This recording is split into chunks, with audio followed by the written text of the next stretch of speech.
Well, to talk about the visa cancellation of Novak Djokovic, I'm joined at this hour by Vishal Uppal, the captain of Indian Billie Jean King Cup team and former Indian Davis Cup player.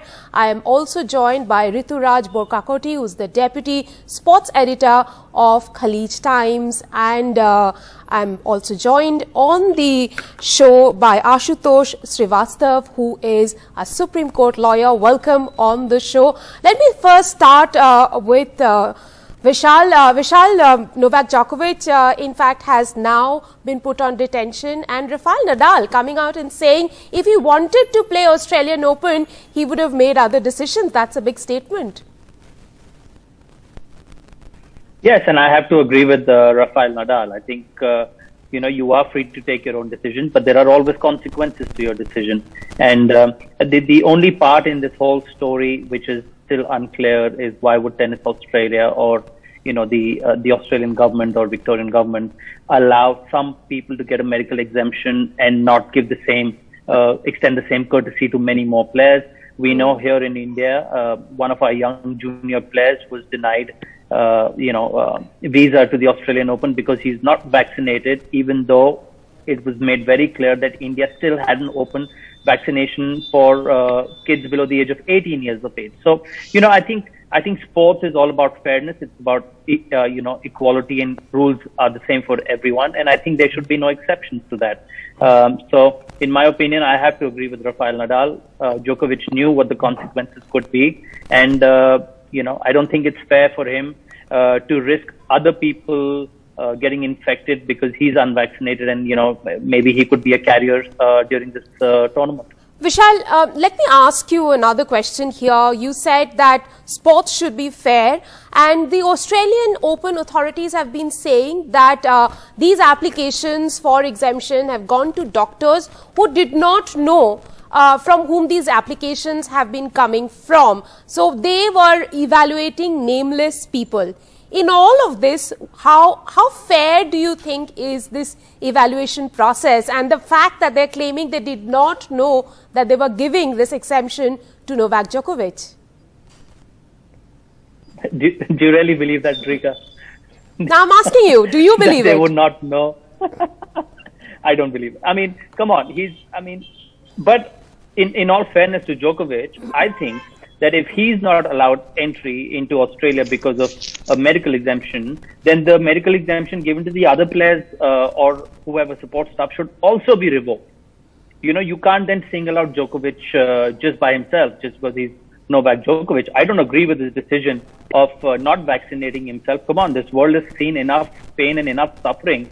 And you being a role model, you've got to step it up and say, hey, let me do something for the greater good of the world. If my fans can look at me and say, hey, yeah, let's get vaccinated, and maybe that would end this pandemic. I mean, I think that would be a far bigger service to humanity than winning the 21st Grand Slam.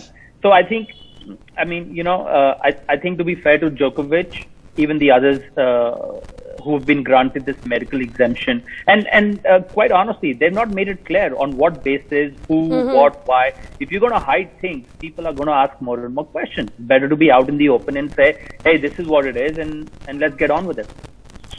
Rituraj, let me come to you. Novak Djokovic, a huge role model. Does his popularity ratings take a beating here because of what he's done? Well, if you go back to 2020, Rika, I mean, he very publicly said that he is not in favor of vaccines, even after the COVID outbreak. And he has always divided opinion. He is, unlike Roger Federer and Rafael Nadal, his two great competitors, who have always have the public in their side wherever they play. I mean, Djokovic always seems to have struggled in terms of getting the support from the public, even though his achievements in the last 10 years. I mean, since 2011, he has won 19 of his 20 Grand Slams in the last 10 years. So that shows how much of a dominance he has had in the last 10 years. I mean, that's much more than Djokovic and Nadal's. And despite that, he has always struggled to get the love from the public. And this will, I think, will go down as one of the reasons that will probably he will struggle again to get the same kind of sympathy or love that he so craves. And he has publicly opened up about it as well. Aashutosh, the hearing will go on, and what we understand is that the final hearing is on Monday. How long do these cases typically take to be decided? Because we know that the tournament is starting on the 17th of the month.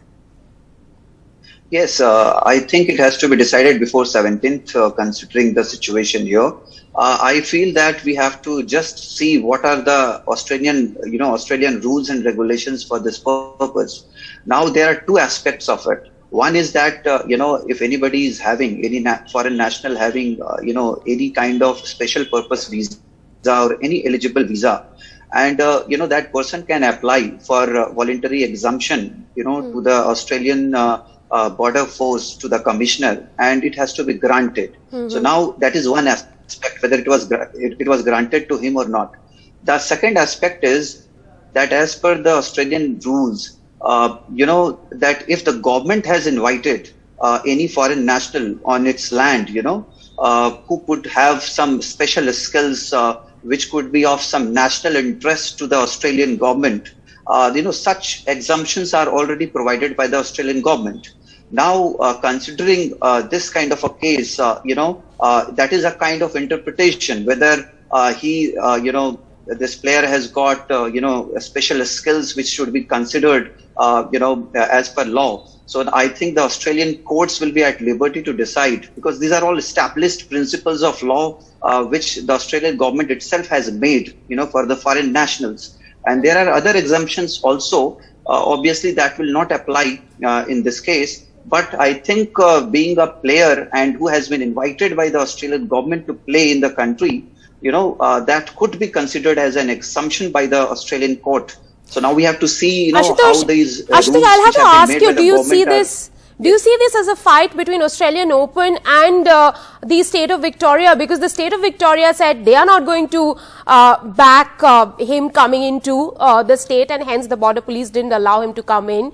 The Australian Open gave him an exemption permission. So do you see that, these two authorities are not aligned? Yes, it can be seen very well. The government says, Australian government says that everybody has to be treated equally as per law. But the question is whether the laws which they themselves have made is, whether he is eligible for that kind of an exemption, which is already mentioned in the law. So obviously there are certain kind of,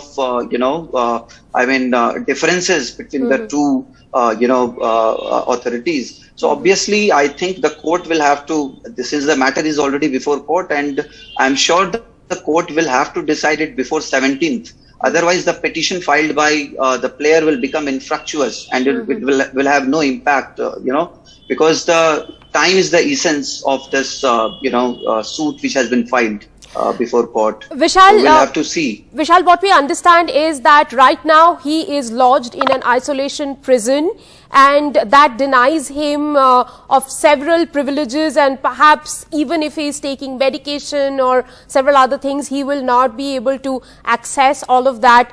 In case there is a decision that goes in favor of Novak Djokovic, though there are obvious questions on that. Do you see going into the tournament without any practice a few days from now? Well, let's put it this way. If on Monday morning Novak Djokovic doesn't get the decision in his favor, he might as well go back home, because he's not going to be able to compete at that higher level without training, without practicing, and he's just not going to be sharp enough, to make a serious challenge for the title. So I think, Monday is the D-Day for him in terms of this year's participation at the Australian Open. But also what, is quite interesting, Rika, is that whatever the decision may be at the at the Australian Open right now, the French president, Macron, has made a statement that he'd like to piss off people who are not getting vaccinated. So then does that mean that Djokovic is French Open participation a few months down the road also comes under the scanner. So I think it's going to be quite an interesting call that will be made on Monday, because clearly there is a lot of anger amongst Australian population who cannot meet their loved ones or their dying relatives, Right. even though they're vaccinated. And then you allow a person to come into your country who's unvaccinated just to play a tennis tournament. I think there are slightly bigger things in life than, a tennis tournament. Humanity is fighting a battle right now, and you can either be a part of that battle and help humanity overcome it, or you can be a part of the problem. I think in this case, Djokovic might be a part of the problem. Rituraj, let me ask you, why is there a hullabaloo over this right now, and why didn't this happen before? Because Djokovic, since last year, had played several tournaments. He was also a part of the Tokyo Olympic Games, but no one really pointed out that this man was roaming the world without being vaccinated. So it's obvious that the rules are very different in Australia, and that actually put him in a tight spot, because this has been going on for the past 3 months, that whether Djokovic, because of the rules in Australia, can go back and defend his title this year.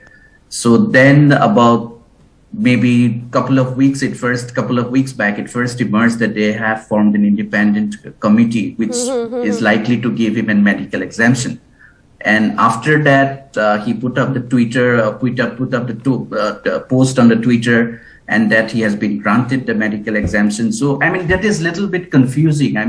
Now that we are asking questions to Djokovic, I think a lot of questions will be asked about on the organizers as well, and the Australian government as well, the way they have gone about this thing.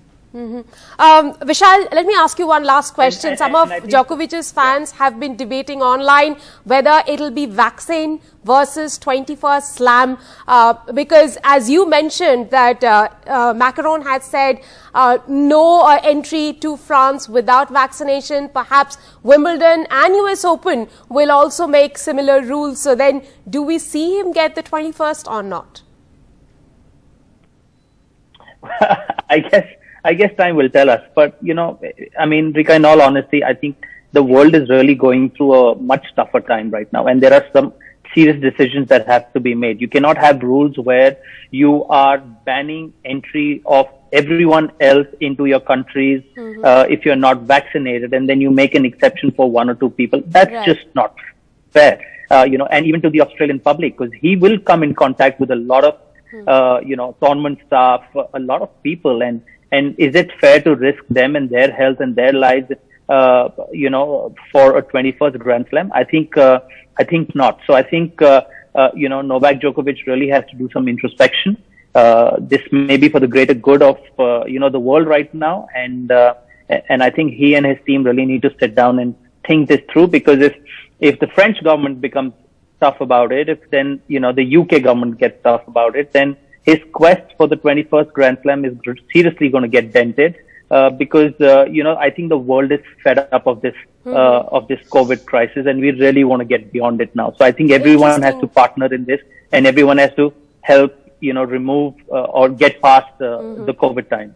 Interesting thoughts there. Perhaps Novak Djokovic's 21st slam won't come till the time he decides to get vaccinated. Thank you very much, gentlemen, for joining me on the broadcast. With that, a quick break on the show. More news on the other side. Stay tuned.